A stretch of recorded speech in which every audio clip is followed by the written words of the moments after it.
कहना चाहती हूँ इस देश के मोदी भक्तों से, जो ये बार बार कह रहे हैं कि दिल्ली में किसान क्यों घुसा। दिल्ली और ये देश किसी के बाप का नहीं है। यहाँ किसान भी रहेगा और मुसलमान भी। पहले मुसलमानों के खिलाफ साजिश होती रही है यहाँ पर, और मुसलमानों के लिए कहा गया है कि दिल्ली छोड़िए, देश छोड़िए, और अब आप किसानों के लिए बात कह रहे हैं। ये इस मिट्टी का जो मालिक है ना, वो किसान है। इस मिट्टी का मालिक मोदी नहीं है, इसमें मिट्टी का मालिक बीजेपी सरकार नहीं है। निशान साहिब हमारे सिख रेजिमेंट में भी फहराया जाता है। एक तिरंगे के नीचे, तिरंगे को नहीं उतारा गया, तिरंगे के नीचे निशान साहिब को लगाया गया। इसमें पाप कौन सा कर दिया, इसमें क्या गलत कर दिया?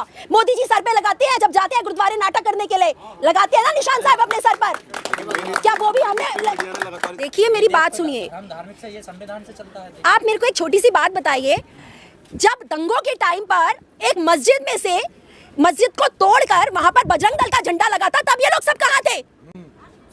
धार्मिक तो तुमने पिछले 6 सालों से बना रखा है इस देश को। तुमने वोट सिर्फ धर्म के नाम पर लिए हैं। आप मुझे, मैंने आपको अभी क्या बोला, वो निशान साहिब है, ये समझना जरूरी है। मीडिया क्या दिखा रही है कि वहां से झंडा, हमारा तिरंगा हटा के आपको वहां से ये नजर आ गया क्या निशान, तिरंगे के नीचे निशान साहिब दिखा, लेकिन इतने सारे किसानों के ट्रैक्टर पे इतने सारे तिरंगे थे, वो तो आपने नहीं दिखाए।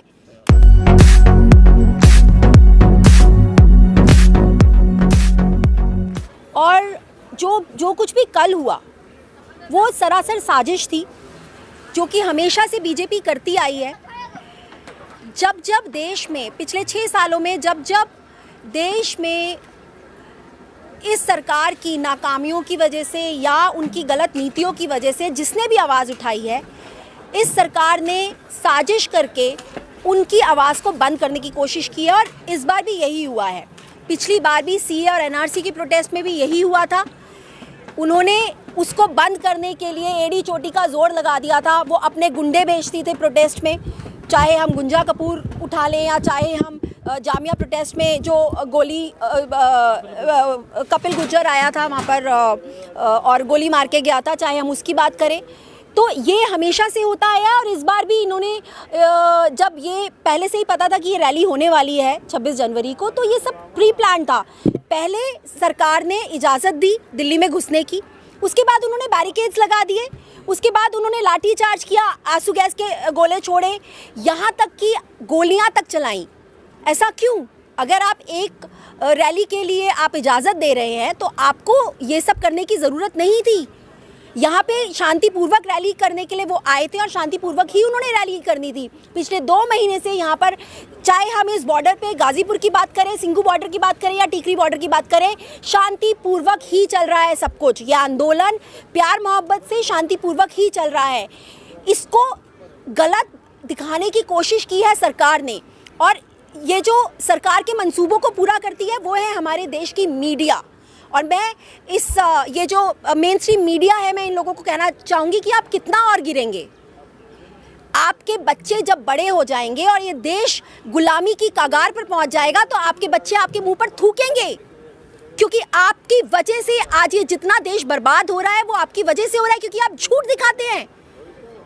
आप मेन स्ट्रीम मीडिया ये दिखाती है कि वहाँ पर तिरंगे को उतार के वहाँ पर निशान साहिब लगाया गया है। निशान साहिब भी नहीं, खालसा का झंडा, जबकि वो निशान साहिब था। कहाँ से तिरंगा उतरा, कहाँ से तिरंगा हटा? कितना झूठ दिखाएंगे आप? अब तो मैडम किसानों के खिलाफ सोशल मीडिया पर, मीडिया में पूरा एक तरह से चल रहा है, पूरी बाढ़ सी आई हुई है। देखिए, मैं एक बात जानती हूँ, ये जो मोदी के लिए हमारे किसानों को गालियाँ दे रहे हैं ना, वो मोदी भक्त हो सकते हैं, देशभक्त नहीं हो सकते हैं। ये भक्ति कर रहे हैं वो मोदी की और बीजेपी की। आप अगर जो भी सरकार से क्वेश्चन करता है, जो भी सरकार को उसकी गलत नीतियों के लिए आवाज़ उठाता है, वो देशद्रोही कैसे हो सकता है? सरकार कौन होती है? किसी पॉलिटिकल पार्टी का संगठन बन के सरकार बनती है ना, जिनको एक पॉलिटिकल पार्टी को हम चूज करते हैं और उसके बाद सरकार बनाई जाती है। सरकार देश नहीं है, सरकारें आती हैं जाती हैं, देश यही रहता है। ये किसान यही रहेंगे। ये किसान कल भी हमारे लिए रोटी उगा रहे थे, अनाज उगा रहे थे, आज भी उगा रहे हैं और कल भी उगाएंगे। आप इन किसानों को गाली दे रहे हैं, किसके लिए? एक पॉलिटिकल पार्टी के लिए, मोदी के लिए? क्यों? और मैं कहना चाहती हूँ इस देश के मोदी भक्तों से, जो ये बार बार कह रहे हैं कि दिल्ली में किसान क्यों घुसा। दिल्ली और ये देश किसी के बाप का नहीं है। यहाँ किसान भी रहेगा और मुसलमान भी। पहले मुसलमानों के खिलाफ साजिश होती रही है यहाँ पर, और मुसलमानों के लिए कहा गया है कि दिल्ली छोड़िए, देश छोड़िए, और अब आप किसानों के लिए बात कह रहे हैं। ये इस मिट्टी का जो मालिक है ना, वो किसान है। इस मिट्टी का मालिक मोदी नहीं है, इसमें मिट्टी का मालिक बीजेपी सरकार नहीं है, और ये बात समझनी बहुत जरूरी है। और जब तक ये बात नहीं समझेंगे लोग, ये देश बर्बाद होता रहेगा और बर्बाद हो रहा है। कल जो कुछ भी हुआ, 26 जनवरी रिपब्लिक डे, हमारा संविधान फॉर्म हुआ था उस दिन, और उसी दिन संविधान का खून किया गया है। कल हमारे संविधान की धज्जियां उड़ी हैं, क्योंकि एक प्रोटेस्ट, एक पीसफुल प्रोटेस्ट को रोका गया है, उसको हिंसात्मक बनाया गया है इस सरकार के द्वारा। इस सरकार ने पुलिस को ऑर्डर दिया, इस सरकार ने ऐसा किया क्योंकि वो यही दिखाना चाहती थी सारे लोगों को कि किसान हिंसात्मक हैं। अगर किसान हिंसात्मक होते तो 2 महीने से हिंसा कर रहे होते। आप मुझे बताइए, क्या कल कोई दुकान लूटी, कोई लोग लूटे, किसी का कुछ नुकसान हुआ? क्या पब्लिक प्रॉपर्टीज का नुकसान हुआ? क्या हुआ कल? फिर कैसे अमित शाह ने ये बात बोल दी कि उपद्रवी थे, उपद्रवी को बख्शा नहीं जाएगा? उपद्रवी तो खुद है जो पार्लियामेंट में कब्जा करके बैठे हुए हैं। लेकिन कल की घटना से दुखी होकर बीएमसी में अपना आंदोलन वापस ले रहे हैं। देखिए, ये बहुत ही दुखद है, क्योंकि मैं ये समझती हूँ ये जो आंदोलन, अगर आप आंदोलन चलाने के लिए निकले हैं, आंदोलन आपको सीखना चाहिए। आंदोलन इस तरह से नहीं चलते कि आप सिर्फ एक एफआईआर की वजह से आप, या छोटी मोटी जो भी आपके बीच में प्रॉब्लम्स हैं उसकी वजह से आप आंदोलन वापस ले लें। अगर ऐसे आंदोलन वापस लिया जाता तो ये देश कभी आज़ाद ही नहीं होता। हम पिछले 2 महीने से इतनी मेहनत ये किसान भाई लोग कर रहे हैं, 70 लोग अपनी जान गंवा बैठे हैं, इतना रात भर माइनस टेम्परेचर पर लोग बैठे हुए हैं, इतना उन्होंने सैक्रिफाइस किया, और आपने एक डिसीजन लिया कि हम वापस ले रहे हैं। आपने कभी ये सोचने की कोशिश की है कि क्या इन लोगों के दिल पर बीतेगी? ये भी कह रहे हैं कि जो नेता हैं वो नेता बन रहे हैं, किसानों का दुख दर्द नहीं समझ रहे, वो अपनी नेतागर्दी कर रहे हैं, जो जायज मांग है उन्हें समझ नहीं पा रहे हैं। कैसे बात होनी है कि सरकार? देखिए, बिल्कुल मैं ये बात शुरू से कहती आई हूँ कि ये किसानों का मामला है। जब ये कानून भी बना था, किसानों से इस बात के ऊपर ज़रूर जिक्र होना चाहिए था कि इस कानून को बनाने से पहले कि क्या किसान इस कानून को बनाने के लिए राज़ी है या नहीं है, वो सहमत है या नहीं है। मैं शुरू से ये बात कहती आई हूँ, जो किसान की समस्या है वो सिर्फ एक किसान समझ सकता है, मैं और आप भी नहीं समझ सकते। ये किसान जानते हैं कि वो क्या चाहते हैं, उनके लिए क्या सही है, क्या गलत है। उन्होंने ये भी कहा कि बड़े पैमाने पे गाँवों से चंदा उगाया जा रहा है। जब यहाँ पर राशन पानी फ्री में आ रहा, सब कुछ आ रहा, तो चंदा उगाने क्या जरूरत? जो लोग ऐसा कर रहे हैं बिल्कुल गलत कर रहे हैं, और उनको नहीं करना चाहिए। मैंने आपको बोला कि ये लोग सैक्रिफाइस कर रहे हैं अपना घर बार छोड़कर। मैंने बहुत सी फैमिलीज़ देखी हैं, जो पूरी फैमिलीज़, बच्चे क्या, औरतें क्या, दिन रात 2 महीने से यहाँ पर बैठे हुए हैं। और ये आसान नहीं है इस तरह से आंदोलन चलाना, पूरी रात बैठना, पूरी रात ठंड में बैठना। आप लोगों को ये दिखता है ना कि वो लोग पिज्ज़ाज खा रहे हैं, आप लोगों को लगता है यहाँ पास्ता बन रहा है या पूरी आलू बन रहे हैं, आपको सिर्फ ये नज़र आता है। आपको ये नज़र नहीं आता कि वो सुबह नहाते कैसे हैं, आप लोगों को नज़र नहीं आता वो कैसे टॉयलेट जाते हैं, वो क्या करते हैं। किसी को ये सिर्फ वो ही समझ सकते हैं। हम जैसे लोग यहाँ आते हैं, इंटरव्यूज देके चले जाते हैं, थोड़ी सी सेवा करते हैं और चले जाते हैं, लेकिन असली जो लड़ाई कर रहे हैं, जो असली इस सरकार से ले रहे हैं, जो भी उनको अपना प्रॉब्लम्स वो करनी है, जो सह रहे हैं, वो ये लोग हैं। और हमें ये समझना बहुत ज़रूरी है, क्योंकि सरकार सिर्फ और सिर्फ अंबानी और अदानी की है। ये सरकार लोगों की नहीं है। इस सरकार को कोई फ़र्क नहीं पड़ता इस देश का नौजवान जिए मरे, किसान जिए मरे। जब किसान आत्महत्या कर रहे थे तब भी मोदी को कोई फ़र्क नहीं पड़ता था, इस सरकार को कोई फ़र्क नहीं पड़ता था।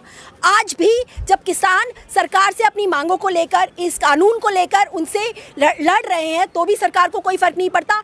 सरकार जो भी कर रही है बात करने का, बातचीत करने का, वो सिर्फ एक ढोंग है। अगर ये ढोंग नहीं होता, अगर सरकार को ये लगता है ये कानून बहुत सही है, बहुत अच्छे हैं, तो आइए ना बीच में, मोदी जी को बहुत शौक है सब जगह जाने का। कैसे लड़ाई लड़ी जाएगी? तमाम लोग पुलिस ने गिरफ्तार कर लिए हैं, तमाम लोगों पर कार्रवाई हो रही है और हो रही है, कैसे कैसे लड़ाई? देखिए, गिरफ्तारियां एक आम बात है आंदोलन में। जब अंग्रेजों ने इस देश पर कब्जा किया हुआ था, गिरफ्तारियां तब भी होती थी। लेकिन मैडम ये भी ध्यान रखना पड़ेगा, ये आम लोग हैं, किसान लोग हैं, ये कहाँ कोर्ट कचहरी के चक्कर काटेंगे? ये आम लोग नहीं है, ये आम लोग नहीं है, ये बहुत बड़े लोग हैं। अगर आज 2 महीने से ये यहाँ पर इस सरकार से लोहा ले रहे हैं, लड़ रहे हैं और अपना घर बार छोड़ के बैठे हैं, ये आम लोग नहीं है, ये बहुत खास लोग हैं, ये बहुत बड़े लोग हैं। और किसान कभी आम नहीं हो सकता, क्योंकि किसान की वजह से हमें रोटी मिलती है। किसान अनाज उगाता है, 24-24 घंटे खेतों में काम करता है, 24 अपने बच्चों को खेतों में रख के औरतें काम करती हैं। किसान आम नहीं होता, किसान बहुत खास होता है। भोले भाले लोग हैं, ये कोर्ट कचहरी चक्कर में कैसे पड़ते हैं? कौन बचाएगा इनको? कैसे क्या किया जाएगा? क्योंकि किसान नेता तो भाग रहे हैं छोड़ छोड़ के। देखिए, वही मैं आपको बोल रही हूँ, ये जो लड़ाई है, इस लड़ाई को तो लड़ना पड़ेगा और लड़ेंगे। ये इस लड़ाई को लड़ना पड़ेगा, भले ही नेता अपना हाथ छुड़ा के। मैं समझूं कि अगर वो नेता, ऐसे नेताओं को आप एक्सेप्ट ही मत करिए जो इस तरह से बीच में उनको छोड़ के चला जाए। नेता लोग क्या कर रहे हैं? क्या नेता लोग बैठ रहे हैं इन लोगों की तरह 24-24 घंटे बैठ रहे हैं इतनी ठंड में? क्या कर रहे हैं नेता लोग? अगर आप चुनिए अपने नेता, खुद बनाइए अपने नेता, जो यहाँ पर है उन्हीं में से बनाइए नेता, जो यहाँ पर सैक्रिफाइस कर रहे हैं उन्हीं को बनाइए नेता। बहुत हो चुका, हम कब तक फंसे रहेंगे इन नेतागिरी में? मैम, आपने अभी लाल किला घटना का जिक्र किया, क्या उस घटना को कैसे मानते हैं? जायज हुआ वो? क्या ठीक हुआ? उसमें क्या गलत था, आप मुझे बताइए। जिस तरीके से तिरंगे की बात लगातार किसानों ने कही कि लाल किले पर तिरंगा फहराएंगे, लेकिन वहाँ पर जाकर निशान साहिब का झंडा फहराया गया। आप पहले मुझे, नहीं, 1 मिनट, पहले आप मुझे बताइए निशान साहिब क्या है? निशान साहिब हमारे सिख रेजिमेंट में भी फहराया जाता है। एक तिरंगे के नीचे, तिरंगे को नहीं उतारा गया, तिरंगे के नीचे निशान साहिब को लगाया गया। इसमें पाप कौन सा कर दिया? इसमें क्या गलत कर दिया? मोदी जी सर पे लगाते हैं, जब जाते हैं गुरुद्वारे नाटक करने के लिए, लगाते हैं ना निशान साहिब अपने सर पर। क्या वो भी हमने लगातार इस बात को मुद्दा बना दिया है? यही मैं आपको बोल रही हूँ, ये जो मेन स्ट्रीम मीडिया है ना, यही सबसे बुरी है। ये मेन स्ट्रीम मीडिया ही है जो आज इस देश में जो भी गलत हो रहा है, ये मेन स्ट्रीम मीडिया की वजह से हो रहा है। मैंने अभी ये बात बोली कि ये इतने गिर चुके हैं कि अब आगे गिरने की गुंजाइश नहीं बची है इससे ज्यादा, और वो क्या गिरेंगे? मेन स्ट्रीम मीडिया नहीं है, वो गुंडे हैं। ये सरकार भी गुंडी है और मेन स्ट्रीम मीडिया भी गुंडी है। एक जर्नलिस्ट का काम क्या होता है, आप मुझे बताइए? एक जर्नलिस्ट का मतलब ये होता है कि वो सच्चाई दिखाए। पिछले 6 सालों में सिर्फ और सिर्फ झूठ परोसा गया है।